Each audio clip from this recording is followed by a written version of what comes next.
ప్రపంచవ్యాప్తంగా 2 కోట్ల మంది క్యాన్సర్ బారిన పడ్డారని 2022 గణాంకాలు తెలిపాయి. 2050 నాటికి 35 కోట్లకు చేరొచ్చు.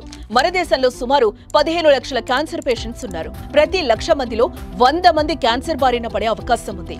మహిళల్లో ప్రతి 8 మందిలో ఒకరికి క్యాన్సర్ వచ్చే అవకాశం ఉందని ప్రపంచ ఆరోగ్య సంస్థ వెల్లడించింది.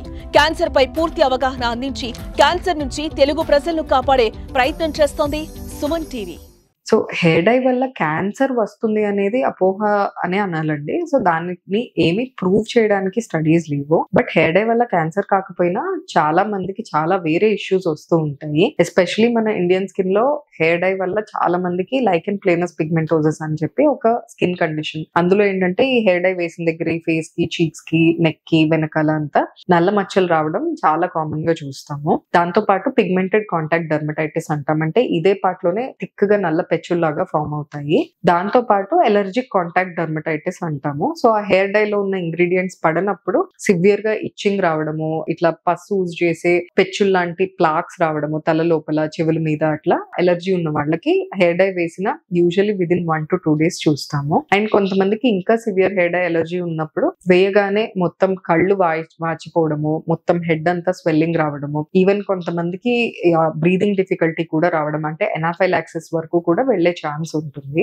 హెయిర్ డై కి ఎలర్జీలు వచ్చే ఛాన్స్ చాలా ఎక్కువ ఉంటాయి. ఎస్పెషలీ హెయిర్ డై లో పారాఫినైలిన్ డయామిన్ PPD అనే కాంపోనెంట్ వల్ల చాలా మందికి ఎలర్జీస్ అనేవి వస్తూ ఉంటాయి. సో చాలా మంది వచ్చి నేను హెయిర్ డై వాడుతున్నారు, మీకు ఇదే వచ్చింది అందుకనే వచ్చింది అంటే, మేము అమ్మోనియా ఫ్రీ కలర్ వాడుతున్నాం, మాకు ఎలా వచ్చింది అని అడుగుతారు. సో అమ్మోనియా అనేది ఓన్లీ 1 కాంపోనెంట్ అండి. అది సేఫ్ కాదని ముందరే తెలిసి చాలా మంది ఇప్పుడు అమ్మోనియా అనేది హెయిర్ డై నుంచి తీసేశారు. అండ్ ఈవెన్ పెరాక్సైడ్ కూడా తీసేశారు. బట్ ఈ PPD అనే కాంపోనెంట్ వల్ల మీకు ఈ టైప్ ఆఫ్ ఎలర్జీస్ కానీ, ఒక్కొక్కసారి సివియర్ ఇట్లా స్వెల్లింగ్స్ కానీ వచ్చే ఛాన్స్ ఉంటుంది. PPD ఫ్రీ డైస్ కూడా ఈ రోజుల్లో దొరుకుతున్నాయి. సో చాలా వరకు ఈ ఎలర్జీస్ రాకుండా మనం PPD ఫ్రీ డైస్ యూజ్ చేసి ట్రై చేయొచ్చు. బట్ ఆ PPD ఫ్రీ డైస్ తో ప్రాబ్లం ఏంటి అంటే అవి ఎక్కువ కాలం ఉండవు. అంటే ఇప్పుడు సపోజ్ నార్మల్ PPD ఉన్న డైస్ తో ఒక 1 month లో అట్లా మీ హెయిర్ డై లాస్టింగ్ ఉంటే, PPD ఫ్రీ డైస్ వల్ల త్వరగా ఆ డై అనేది వాష్ ఆఫ్ అయిపోతుంది. సో మోర్ ఫ్రీక్వెంట్ గా అప్లై చేసుకోవాల్సి ఉంటుంది.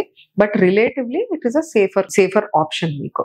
బట్ కొంతమందికి ఈవెన్ ఆ PPD ఫ్రీ డైస్ తో కూడా ఈ ఎలర్జీస్ వస్తూ ఉంటాయి. అందులో ఇంకా అదర్ స్మాలర్ కెమికల్స్, కొన్ని కెమికల్ కాంపోనెంట్స్ పడనప్పుడు ఈవెన్ ఈ రిలేటివ్లీ సేఫర్ డైస్ తో కూడా చాలా మందికి ఎలర్జీస్ చూస్తాం. అలాంటి వాళ్ళలో ఇంకా కంప్లీట్ గా న్యాచురల్ మెథడ్స్ లైక్ హెన్నా కానీ, మనం ఇంట్లో తయారు చేసే గోరింటాకు, మందార ఉసిరి ఇలాంటి హెర్బల్ థింగ్స్ ఇంట్లో మనం తయారు చేసుకొని పెట్టుకుంటే అది relatively safer and more healthier option అండి. బట్ దాంతో మీకు బ్లాక్ కలర్ అయితే రాదు. బ్రౌనిష్ టు రెడ్డిష్ కలర్ తో మీరు అడ్జస్ట్ అవ్వాల్సి ఉంటుంది. అండ్ కొంతమంది హెన్నా అండ్ ఇండిగో కంబైన్ చేసి ఒక పర్ప్లిష్ బ్లాక్ కలర్ తీసుకొస్తూ ఉంటారు. అది పడిన వాళ్ళకి that is a safer option. But ఈ రోజుల్లో ఆ యూసేజ్ ఎక్కువైన కొద్దికి ఇండిగో కూడా ఎలర్జీ కామన్ గా చూస్తున్నాము. సో ఇండిగో కూడా మీకు ఇలా పిగ్మెంటేషన్ రావడము, లేదంటే కొంచెం నల్ల మచ్చల్లాగా రావడము చూస్తున్నాము. ఇండిగోతో ఇప్పటి వరకు ఎప్పుడు సివియర్ ఎలర్జీస్, స్వెల్లింగ్స్ ఆర్ పస్ వచ్చే ప్యాచెస్ ఇవి చూడలేదు. బట్ పిగ్మెంటేషన్ వచ్చే ఛాన్స్ ఉంటుంది. ఇన్ కేస్ రీసెంట్ గా మీరు కనుక ఇండిగో స్టార్ట్ చేస్తే ఇలా అబ్జర్వ్ చేసుకుంటూ ఉండండి. ఓవరాల్ గా ఫేస్ ఏమన్నా డార్క్ అవుతుందా ఆర్ నల్ల మచ్చలు వస్తున్నాయి అనేది అబ్జర్వ్ చేసుకుంటూ ఉండాలి. సో రెగ్యులర్ గా హెయిర్ డై వాడే వాళ్ళు, ఇఫ్ ఎట్ ఆల్ మీకు స్కిన్ కి ఎలర్జీస్ ఎప్పుడు రాలేదు అండ్ దానివల్ల మీకు ఎప్పుడు మేజర్ ఇష్యూస్ రాలేదు, రెగ్యులర్ గా మంత్లీ వన్స్ వేస్తూ ఉంటారు అన్నప్పుడు you can continue using it. But wash చేసేటప్పుడు కుదిరినంత వరకు ఫేస్ మీద, స్కిన్ మీద పడకుండా వెనక్కి నెక్స్ట్ ఫ్యూ వాషెస్ హెయిర్ ఆ వాటర్ అనేది వెనక్కి పోయేలాగా చూసుకోండి. సో దట్ అది స్కిన్ మీదకి వచ్చి మళ్ళీ ఫర్దర్ గా ఎలర్జీ కాజ్ చేయకుండా హెల్ప్ చేస్తుంది.